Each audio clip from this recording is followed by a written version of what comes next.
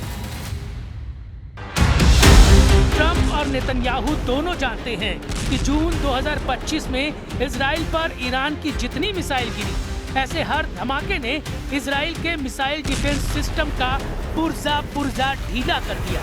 हर missile हमले ने Netanyahu को ईरान पर नया प्लान बनाने पर मजबूर कर दिया। यही वजह है कि नेतन्याहू ने ईरान को घेरने के लिए अब नई तिकड़म लगाई है।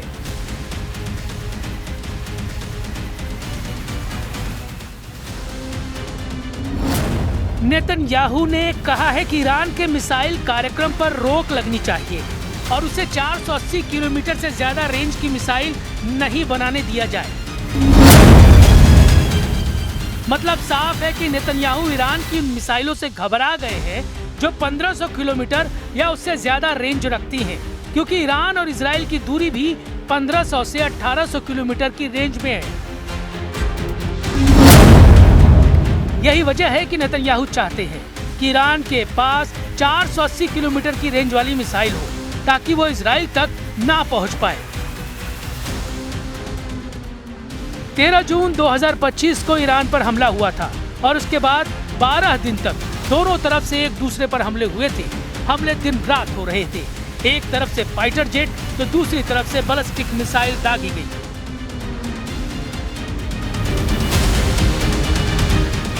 एक तरफ नेतन्याहू ने कमान संभाली जिसमें अमेरिका से भी पूरी मदद थी, तो दूसरी तरफ ईरान के सर्वोच्च नेता अली खमैनी ने मोर्चा संभाला और तमाम मिलिट्री लीडरशिप खत्म होने के बाद फौरन सेना की कमान नए कमांडरों के हाथों में दी और 12 दिनों तक ईरान ने बता दिया कि इजराइल की शुरुआती स्ट्राइक के बाद भी उसकी मिसाइल पावर बरकरार है।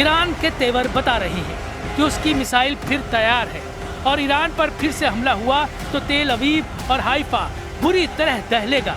ये वार्निंग ईरान से लगातार आ रही है।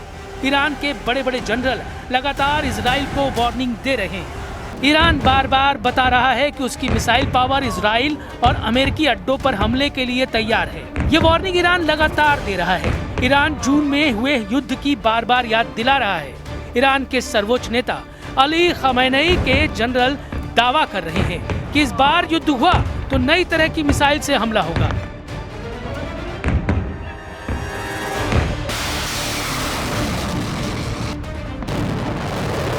ऐसी मिसाइल जिसकी रेंज ज्यादा होगी ताकि वो दुश्मनों को लंबी दूरी तक तबाह कर पाए, जिसका पेलोड यानी वॉरहेड ज्यादा बड़ा और हाहाकार मचाने वाला होगा, जो स्टेल्थ होगी यानी उसको ट्रैक और इंटरसेप्ट करना यानी उसे मार गिराना भी मुश्किल होगा।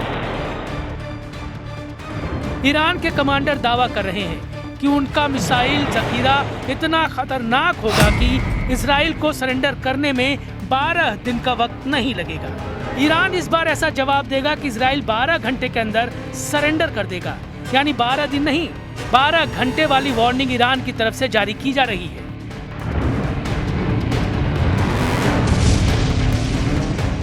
इजराइल के प्रधानमंत्री नेतन्याहू भी जानते हैं कि इस वक्त खमैनी का इरादा क्या है और अगर ईरान पर हमला किया गया तो काउंटर अटैक किस लेवल का होगा। इसलिए इजराइल में ईरान की मिसाइल पावर को लेकर सायरन बजना शुरू हो गया है।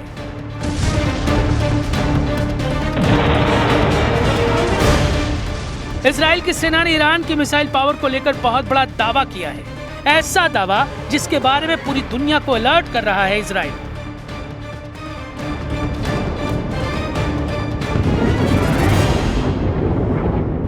इजरायली सेना के एक बड़े कमांडर ने इजरायली संसद को बताया है कि ईरान ने जून में हुए युद्ध के बाद अपनी बैलिस्टिक मिसाइल का प्रोडक्शन बढ़ाना शुरू कर दिया है। उसकी मिसाइल ज्यादा रेंज की भी है, बड़े वॉरहेड से भी लैस है और उसको रोकना पहले जैसा आसान नहीं होगा। इजरायली सेना ने कहा है कि इस बात को नेतन्याहू सरकार बहुत गंभीरता से ले। Look, we don't seek escalation. I hope they don't. But if they do, all bets are off.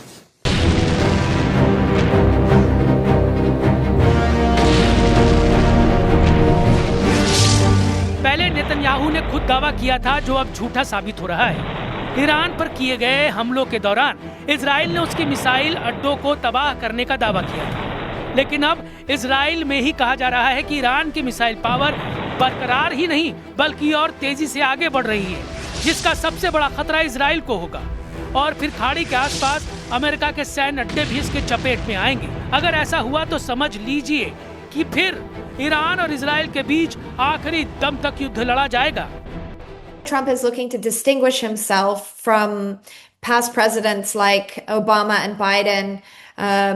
Those presidents provided rhetorical support for Iranian protesters in past protests, but members of the Republican Party certainly have challenged those presidents for not doing more to defend protesters and protect them against violence and repression from the Iranian state. So this is Trump planting his flag down and trying to look tough and offer something different and meaningful. I would be surprised if he matched his words with actions, though.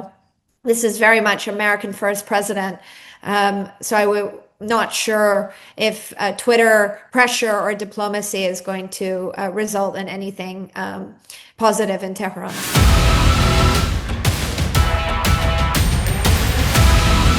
9/11 का आतंकवादी हमला याद कीजिए। Trump ने इस video को सैकड़ों बार देखा है। इसी वीडियो को देखकर अमेरिका के हर राष्ट्रपति ने सैकड़ों बार कसम खाई है कि अब हर दुश्मन को इसी तरह चुन चुन कर मारेंगे। 9/11 के हमले के बाद इन 25 सालों में अमेरिका ने 6 टारगेट चुने।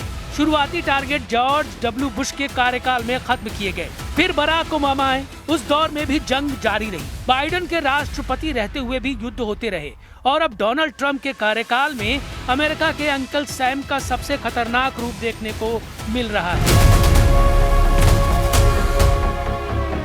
जॉर्ज डब्ल्यू बुश के कार्यकाल में पहला नंबर आया इराक का, जहां से सद्दाम हुसैन का तख्ता पलट किया गया, फिर उन्हें फांसी दी गई।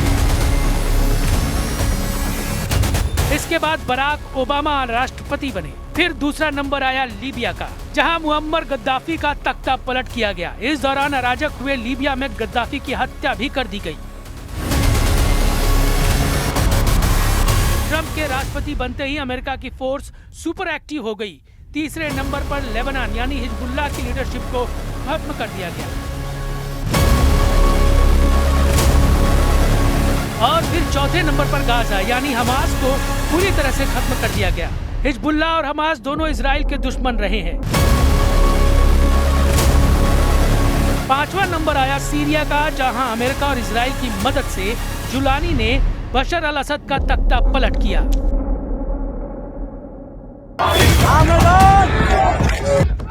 सवाल है कि ईरान में जो हालात अभी हैं उसे लेकर क्या ट्रंप वहां वेनेजुएला जैसा ऑपरेशन कर सकते हैं, या फिर भीड़ के बहाने क्या ईरान में तख्ता पलट वाला ऑपरेशन अंजाम दिया जा सकता है। इसमें कोई शक नहीं कि इजराइल और अमेरिका इस वक्त खमैनी और उनके कमांडरों के लिए हालात मुश्किल करना चाहते हैं, ताकि जो मकसद जून 2025 में पूरा नहीं हुआ वो 2026 में किसी तरह से हासिल कर दिया जाए।